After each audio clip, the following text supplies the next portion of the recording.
Well, here we are again discussing Formula One's racing rules. It really does feel like this has become a bit of a regular theme over recent years, that we're discussing what is and what isn't acceptable when drivers go wheel to wheel. But what should have been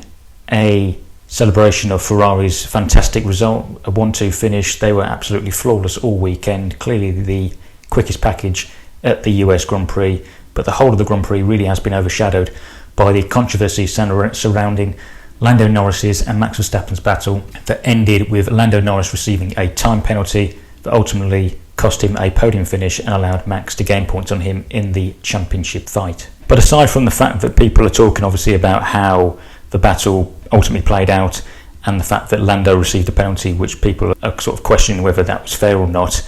it has clearly exposed flaws in the current rules and driver guidelines as to how they are able to race one another and what is and what isn't acceptable in wheel-to-wheel combat. But all of this controversy doesn't just revolve around the battle that happened on lap 52 at turn 12.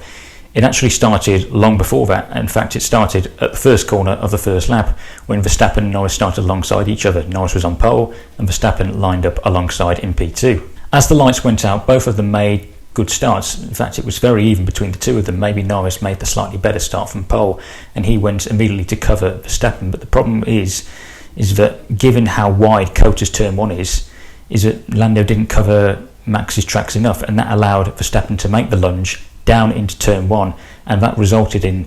both of them going off the track at turn 1 and allowing Charles Leclerc through into the lead. Now, as this was almost pretty much a carbon copy of what would happen later on in the race, many feel that Max was actually very lucky to escape any penalty with this incident, as he was unable to keep the car on track. He went over the white line, which obviously dictates the perimeter of the track, as well as pushing Lando wide, and this incident was not investigated by the stewards. But there is a good reason for this, and that is that the stewards on the whole tend to be quite lenient when it comes to first lap incidents, and that's because all of the cars are generally obviously bunched together, so that always increases the likelihood of collisions and a few bumps and scrapes, so they always are quite lenient when there is these type of incidents and collisions on a first lap of a Grand Prix. And this is not a new thing, because in the past at the Circuit of the Americas, when there have been incidents on the first lap, the stewards have tended not to get involved with any kind of investigations and handing out any kind of penalties. You have to look at, for example, 2015, Lewis Hamilton clearly pushed Nico Rosberg off the track, but that incident wasn't investigated, and the same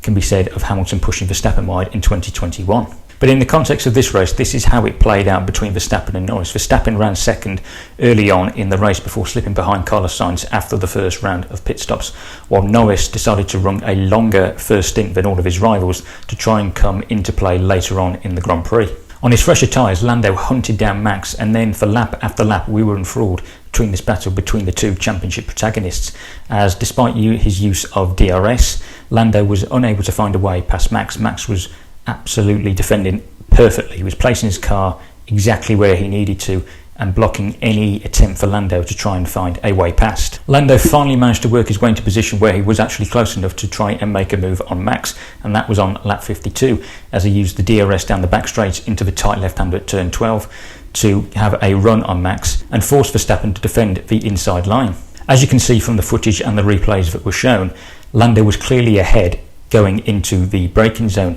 but Verstappen crucially braked later and carried more speed into the corner, which meant that his car was just a nose ahead at the apex, and both of the cars went off the track and onto the runoff area, and when they rejoined, Lando had managed to jump ahead of Verstappen and gain the position. But what was clear from the replays is that Lando had simply had no other choice but to take to the runoff to avoid any sort of collision with Max, because he'd simply had nowhere to go. Verstappen immediately complained over team radio that Lando had clearly overtaken him off the track, and this is when the incident was referred to the stewards, who eventually made the decision to penalise Lando with a time penalty of 5 seconds for simply leaving the track and gaining an advantage. And the reason that the stewards came to this decision was that they deemed that Norris had not been level with Verstappen at the apex of the corner, and therefore had lost the right to the corner on top of gaining an advantage by leaving the track and re-emerging in front of the Red Bull driver. Now, while that is a fair cop and the verdict is absolutely correct that Lando should be penalised because he clearly passed Max off the circuit,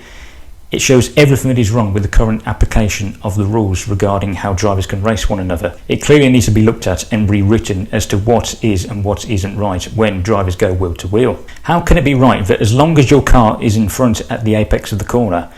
that you are given more of a leeway even if you run wide and take yourself and the other car off the circuit. I don't have a problem with Max's driving. I've always loved the fact that he always pushes the boundaries and goes to the limit of what is acceptable in the rulebook. And technically, he didn't do anything wrong by the rulebook in this case, because of the way the rules are written, it means that he was given priority to the corner, even though he ran wide off the circuit and took Lando with him. At the end of the day, this is what the teams and the drivers agreed to. This is how the current application of the rules regarding wheel-to-wheel racing are written in the rulebook, and they're clearly biased towards the car that is in front of the apex, basically saying that they are not entitled to give the driver on the inside or the outside, depending on the situation, any racing room. When it comes to the move that Lando made on Verstappen, he clearly didn't do anything wrong, but in hindsight he maybe should have been more aggressive in trying to get by, or should have let Max back through straight away, because clearly he had a pace advantage over Verstappen at the end of the Grand Prix, so surely he would have had another opportunity to try and pass him. But what's also a concern with the current driver guidelines around overtaking is that there were other instances that happened at turn 12 that were either unpunished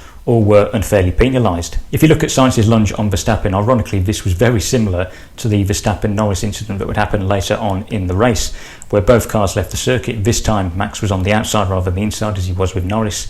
and as they left the circuit they both went onto the runoff area and then rejoined, and Max kept hold of his position and stayed ahead of Carlos. But as this was a lap 1 incident, the stewards decided not to look into it. Oscar Piastri was given a 5-second time penalty in the sprint race for being deemed to have pushed Pierre Gasly off the circuit, despite the fact that he completed the move cleanly and stayed on the track. And both George Russell and Yuki Tsunoda would be given the same penalty when they completed their respective moves on Valtteri Bottas and Alex Albon, despite the fact that they kept all 4 wheels on the tarmac and made the move stick. As Martin Brundle said in commentary, drivers who have clearly lost their position can just run wide off the circuit and claim that they were forced off by the other driver to try and get the stewards to intervene with some sort of penalty, which is just not how it should be. That is completely wrong. And another point is that this wouldn't have proved such a controversial incident if the Circuit of the Americas replaced its tarmac runoffs with a strip of gravel or grass on the outer edge of the circuit, because that way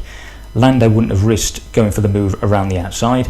and Max wouldn't have braked as late and gone too deep into the corner to try and block Lando, because there'd be the risk of a deterrent off the circuit to punish his mistake. But all of that aside, the interference of the stewards really did ruin what was a fantastic battle between 2 great drivers who were fighting each other for the World Championship, and we want to see that fight obviously go all the way down to the wire. So hopefully this will lead to a better application of the rules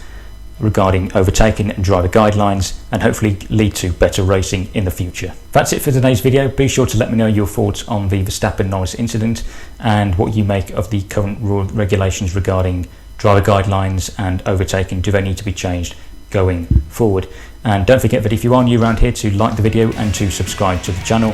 Thanks for watching, guys, and I will see you in the next one. Goodbye.